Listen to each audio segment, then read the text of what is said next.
Hello, fellow diamond painting addicts, and welcome back to Diamond Painting Anonymous. I'm Daphne, and I'm here today for this week's WIP and Chat. If you're new here, welcome. If you're not new here, welcome back. WIP, W-I-P, stands for Work in Progress. This is my work in progress. You are welcome and encouraged to go grab whatever you are working on and work alongside while I chat.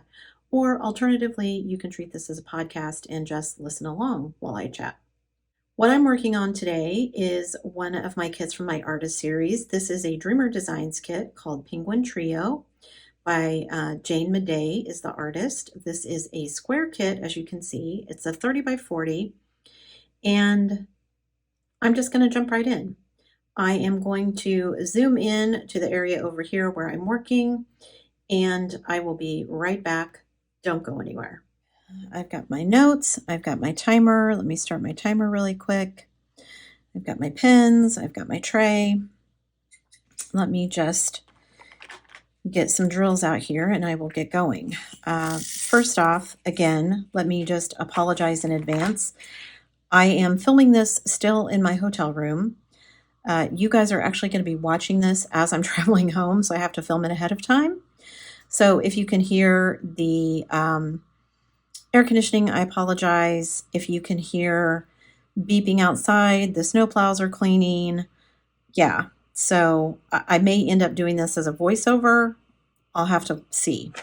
So let me just jump in. The first thing that I want to tell you is my life update. So life update, like I said, we are currently actually traveling home while you're watching this from our trip to Canada. We didn't accomplish everything we wanted to, but we got pretty far. I survived my first snowstorm in Canada, so that was exciting. Our last day in Canada, well, I guess not our last day. Our last day was Friday. On Thursday, we were supposed to get a snowstorm of between 20 and 30 centimeters, they said. Snow for the first part of the day and then switching over to rain.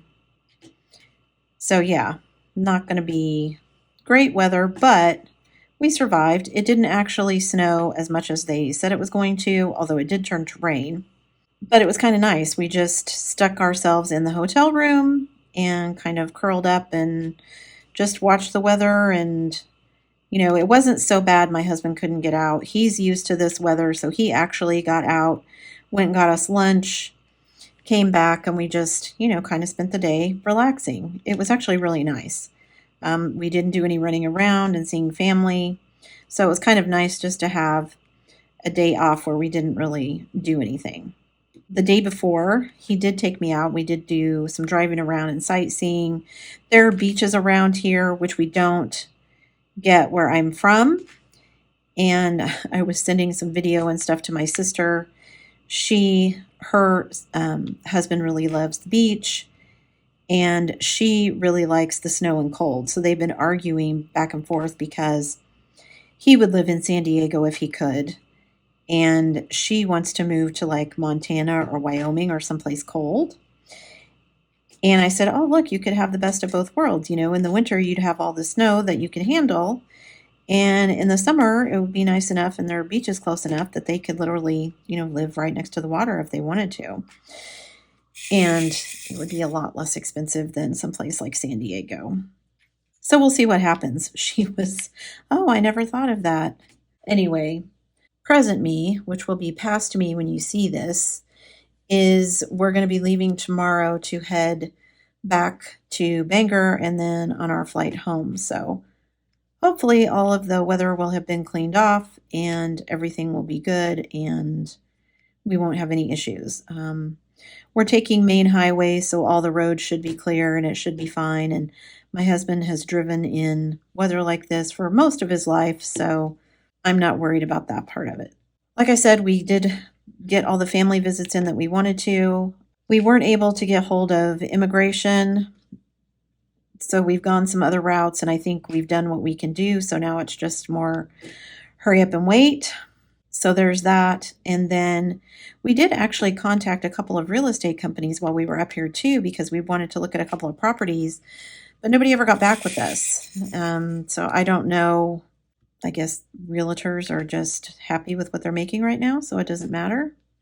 Now I'm actually, after some of you guys' comments, I'm wondering, Dreamer Designs is a Canadian company, and Diamond Art Club ships to Canada. And so I thought, it won't be any big deal for my plans to reduce my stash and all of that. But now I'm wondering if I need to start thinking about doing the opposite and kind of padding my stash. We'll see. That'll be interesting. Because once we get approved for our PR and we move up here, when we come across the border with all of our things, like our furniture and cars and all of that stuff, I mean, there are certain rules about cars and things, but we can bring like our household goods and we don't have to pay import fees on them. Now, like I said, there's lots of rules around that, but for the most part, that's true. And so I'm like, oh, maybe I should stock up on a bunch of stuff that I'm not going to have to pay import duties or custom fees on or whatever. For those of you who, because I've had a couple of people who comment that they drive across the border into the US to pick stuff up and then head back to Canada, like how does that work? Do you have to pay custom fees or import fees taking them back into the state or to Canada, or is it like you just bought one or two, so they don't care about that, or if you're crossing via land they just don't ask you, so you don't say anything? Yeah, I'm just really curious. My husband was really mad at himself because we generally, when we drive through Bangor, we stop at the duty-free store and get his mom some alcohol because it's cheaper in the States. We don't really drink, so I just don't think about that kind of stuff. But we try to stop there every time we come through, and my husband missed the exit. So he had sent a text saying, what do you want me to pick up? And we got a text back saying, oh, get this and this. And we're like, it took you 2 hours to respond and we missed the exit anyway. Sorry. So little crazy. What else? Oh, while we were up here, we did do a bit of sightseeing. And I got to see my first real live ice fishing shacks. We don't, where I live, well, we don't have enough water, first of all, and it doesn't get cold enough that it would freeze enough to sustain, to support an ice fishing. So I've never seen anything like that. And so we were talking to my husband about it, and I was like, well, that's cool. But I'm like, well, what do they do with them?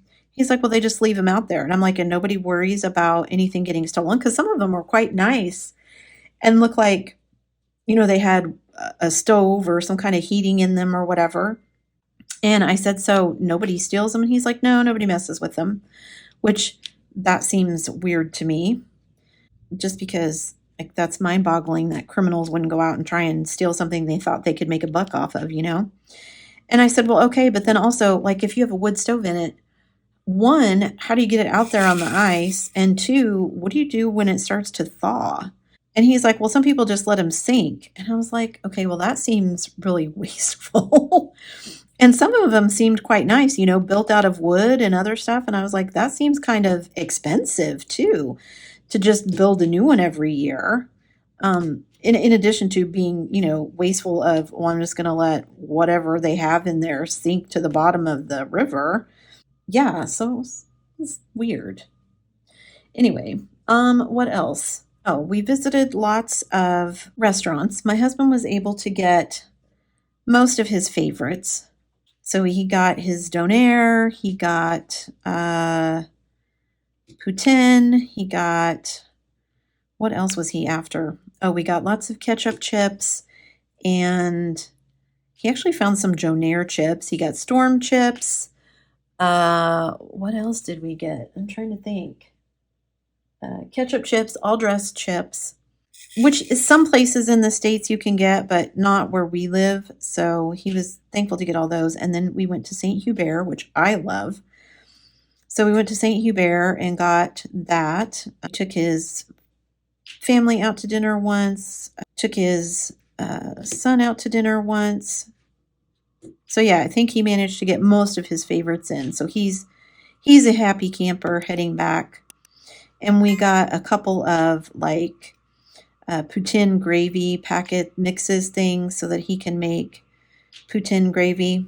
I just am not a big fan of poutine, you guys. I like fries fine. I like cheese fine. I don't like cheese curds that much. Squeaky cheese, as they call it here. And I am not a fan of brown gravy. And I was actually trying some of his gravy from his poutine our last day here, and it's so salty. Like, even if I liked brown gravy, I can't, just the sheer amount of salt in it is crazy to me. So yeah, I don't think I'm ever going to be a poutine fan, but that's okay. Again, I apologize if you can hear the snow plows. They're out. But, I'm grateful that they're out plowing because we do need stuff plowed so that we can get out of here. My husband had to borrow a broom from the hotel because, of course, we rented our car in Bangor, and crazily enough, even though there was snow on the ground in Bangor, there was no scraper of any sort in the rental car. And we didn't think to go buy one before the storm hit. And so my husband's like, can I borrow a broom off of you guys to clean off my car? And they were very nice about it, gave him a broom. And it's so funny. My husband is so friendly. He's just very easygoing. He doesn't ever get upset. And like our first night at the hotel, they were like, oh, well, we have breakfast every morning. And my husband's like, well, I'll just bring it up to you. They're like, oh, no, you have to eat it downstairs. You can't bring it up to your room because then it turns into room service and all these things.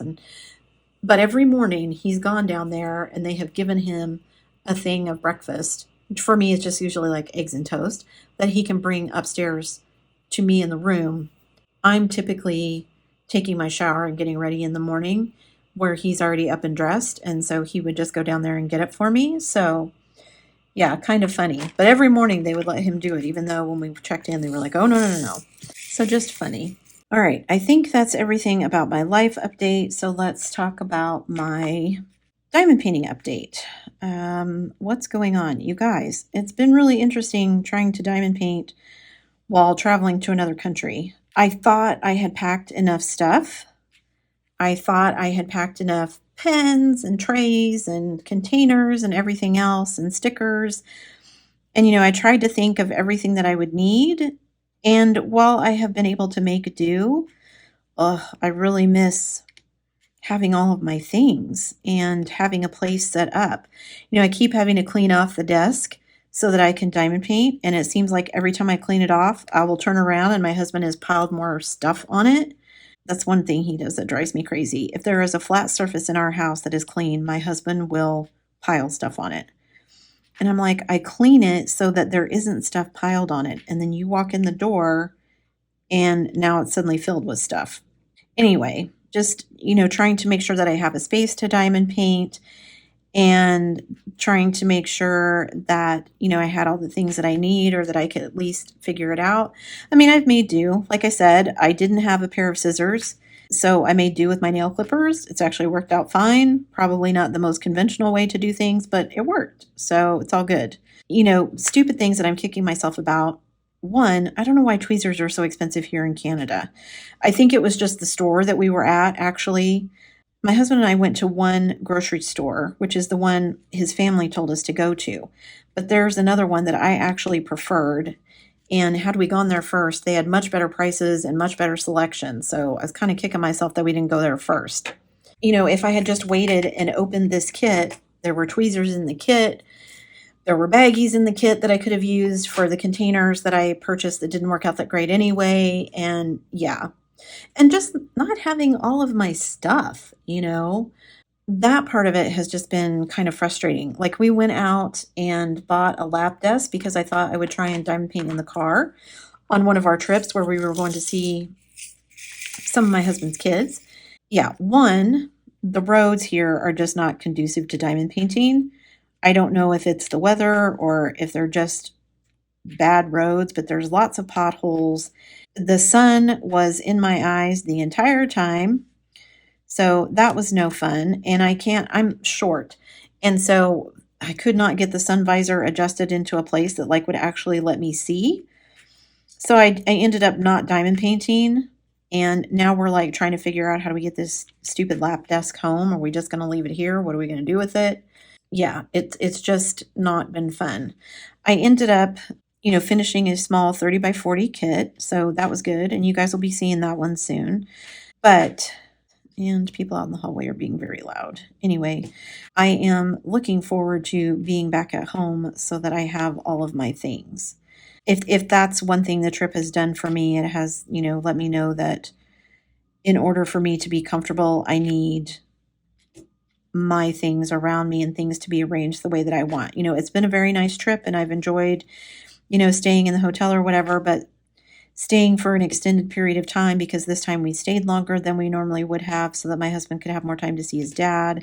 It was a good experience for that, just so that I know, okay, going into this, these are the things that I'm going to need and I should probably bring them with me so that I don't have to rebuy everything, once we get up here, and I can be more comfortable. We may actually be coming back up in the summer. We don't know yet.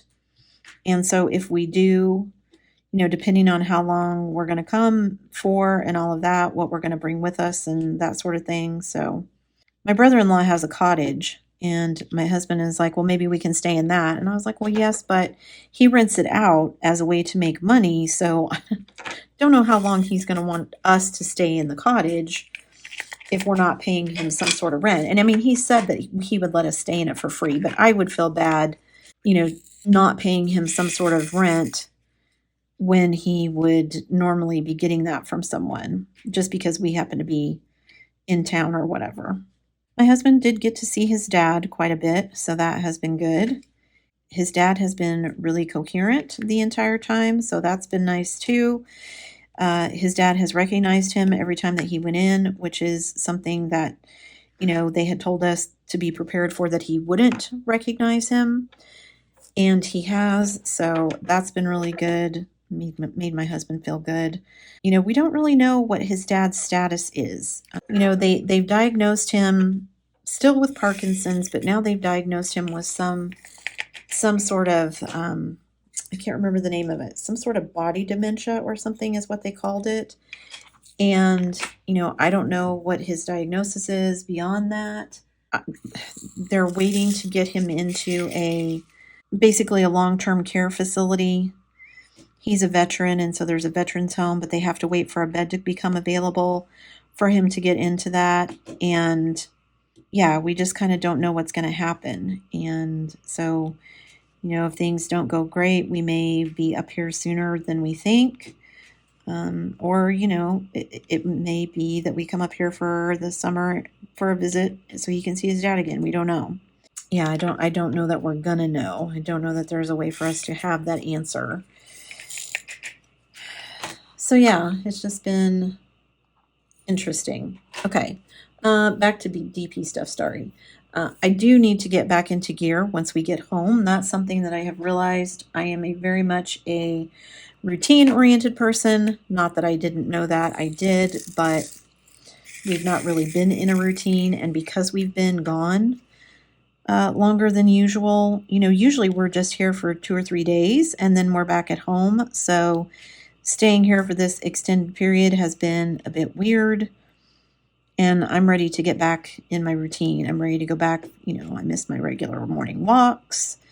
Yeah, just having all of my stuff around me, my diamond painting stuff, so that I'm not just kind of having to make do with things, but that I can do the things that I want to do. Yeah, ready to get back in my routine.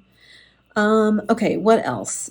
Oh, I want to start focusing. I mentioned this is from my artist series kit, but I want to start focusing on that. I did see a post on social media. I can't remember if it's on Facebook or Instagram, but there is going to be a Meekathon in February. And I have been waiting for one so that I had an excuse to start my Jules and Verne, which Jules and Verne is one of my oldest Diamond Art Club kits. So that lets me complete one of the kits for the Diamond Art Club Challenge. So I want to do that. And I just want to get that kit done. It's a really cute kit, but it's small. I've been avoiding it because there's so much black. I think I have enough spare blacks that if they turn out to be really bad because of the the kit is so old that I can substitute other blacks and be, good with it. I think it's a round and not a square, so it will go faster. And that will let me get another one of my artist series kits done, which would be good. I did actually buy a kit this month, which I was not expecting to do. I got an email that Flower Crazy was back in stock from Diamond Art Club. And if you guys follow the channel, I've said before that that is one of my two that I put on my wish list for the logbook. When I went out and looked at like what do I really, really, really want enough to write it down in my logbook, I only had two. I had the one from Canada from Oraloa that I really, really want, and this Flower Crazy one. And I was hoping it was round, but it's square. So, but I really want it. It's really colorful, and I didn't buy it when it came out as a new release, but I looked at it. And I have kept going back to it and going back to it and going back to it. And so I finally was like, yeah, I really want this one because I keep coming back to this one. And so I got it. Weirdly, I got the email while we were still in Canada. And so I was like, well, how will this work? I don't know if it will let me buy it, on their American website because I'm in Canada. But I was able to log into my account. Like, I don't even know if Diamond Art Club has a diamondartclub.ca. I logged into their .com, logged into my account, it brought up all of my information, my correct home address and all of that stuff. So I was like, okay, I'm good to go. Well, so then I went to go look at my wish list because I knew that Flower Crazy was on my wish list in my Diamond Art Club, but it didn't bring up my wish list. It said my wish list was empty, which I thought was weird. So I don't know if there's like some sort of external link that doesn't work because I wasn't in the States. Because I have a wish list. I know I have one because there's like 30 kits on it. But it wouldn't come up. But anyway, I was able to buy the kit. So the order went through, and I'm going to be hopefully getting that one in a week or so once it ships, and then I will have that one to do. Now, if I could just get the one from Canada to come back in stock, I'd be doing good. These ABs are giving my glue dots a bit of a fit here. It works really well for a while, but then I have to go back and like refresh it a little bit. Like I use my tweezers and I pull it back out, and then it's a little bit stickier for a while. Like it gets compressed down in there. Probably it does get compressed because I'm a very hard placer, but anyway, yeah, see, that's going much better. And then I have to go back in and use my straightener to straighten it all up because I'm a perfectionist and I want them to be as straight as possible. Do I spend a ton of time straightening them up? No, but I do straighten them up. Yeah, again, that's the only thing I've bought so far, but I'm really, reconsidering. I wanted to kind of reduce my stash this year, but do I need to abandon that goal and instead try to add to my stash while I'm still in the States and have easy access to shipping and all of that? Because like I said, once I own it, then we can bring it with us into Canada once we get our PR approved and bring it in as part of our household goods, and then I don't have to pay anything extra for it. Although that's going to be another whole ordeal in and of itself, trying to figure out how we're going to do that. I don't know if there's companies that will move us internationally like that, if we're just going to rent a U-Haul and try and do it ourselves. We're trying to decide if we want to bring our vehicles, if we just want to buy a vehicle in Canada. There's so many people that have given us advice one way or the other. There's lots of rules and regulations in Canada that aren't in the States. And so I guess, a car that isn't manufactured in Canada can be problems. Something we had never considered was you have to have the title, so it has to be a car that we have paid off.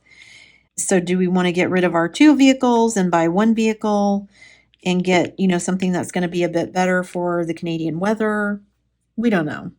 Lots of unknowns and lots of things that we need to figure out.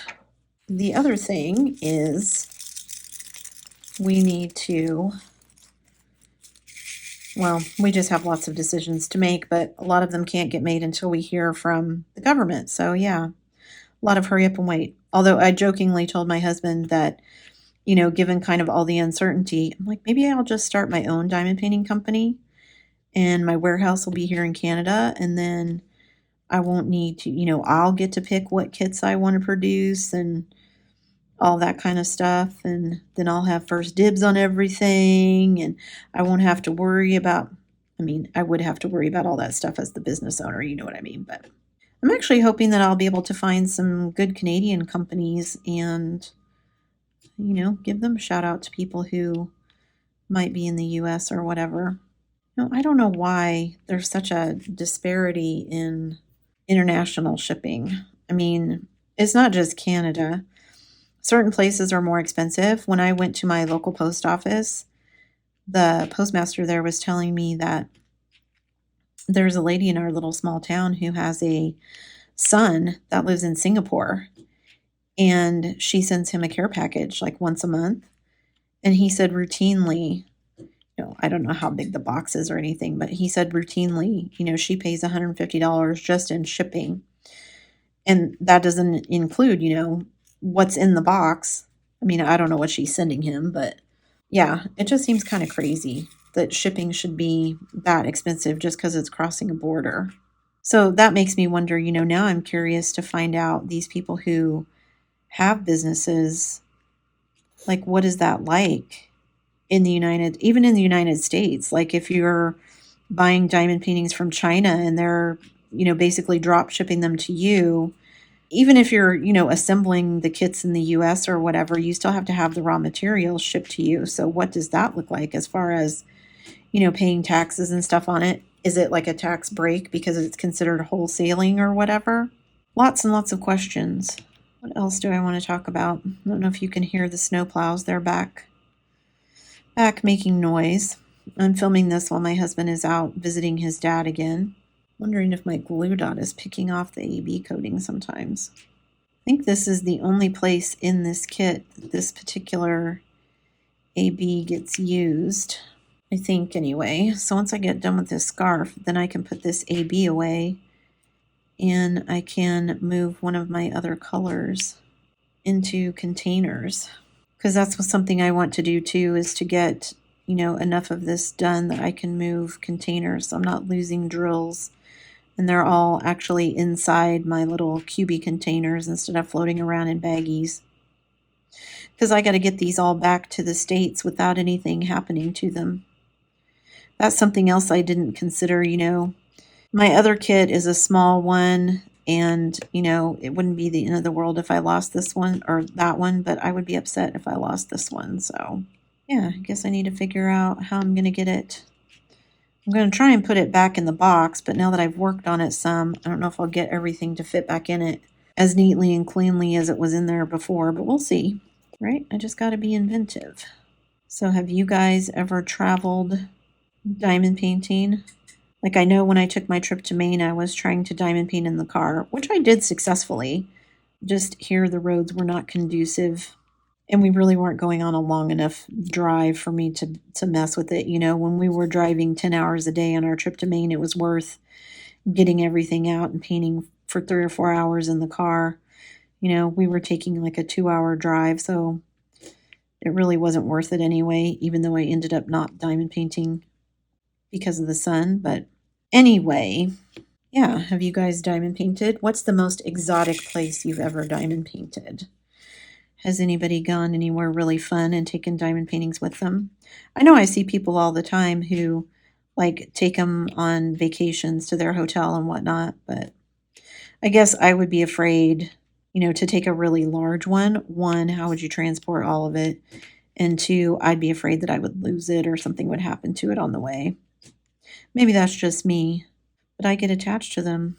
Maybe that's why I haven't gotten rid of the ones that I have done already. They're still sitting downstairs in all my portfolios.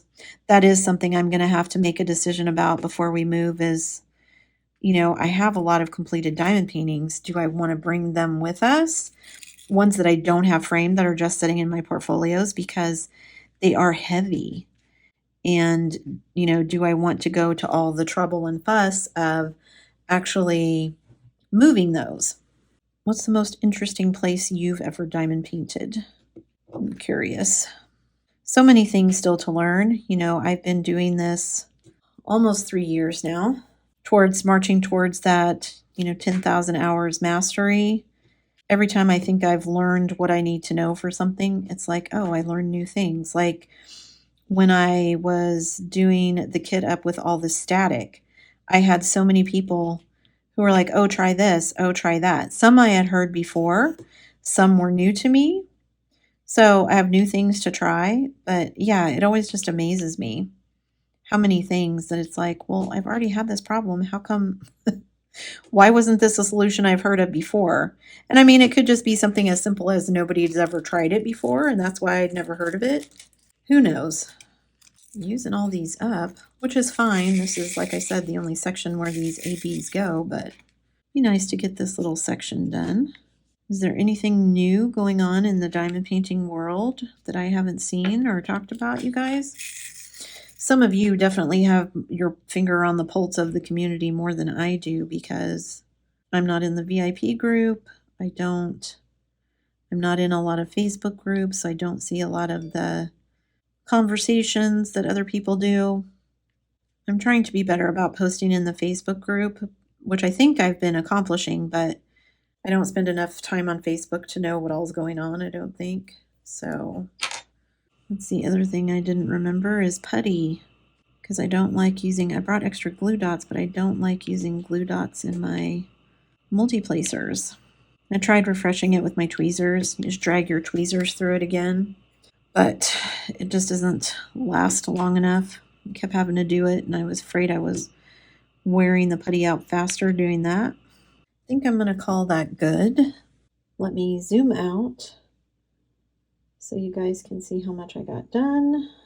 Got most of this little section here. Got a little bit of blue left to do, but other than that, I'm making good progress on this one, so I'm happy with that. Okay, I think that's it for me today, guys. Hopefully you accomplished something on your work in progress if you were working alongside. Before you leave, don't forget to do all the things. If you like this video, give it a thumbs up. Hit that subscribe button if you haven't already, and hit that bell notification icon so that you can be informed of future uploads. And as always, guys, thanks so much for watching.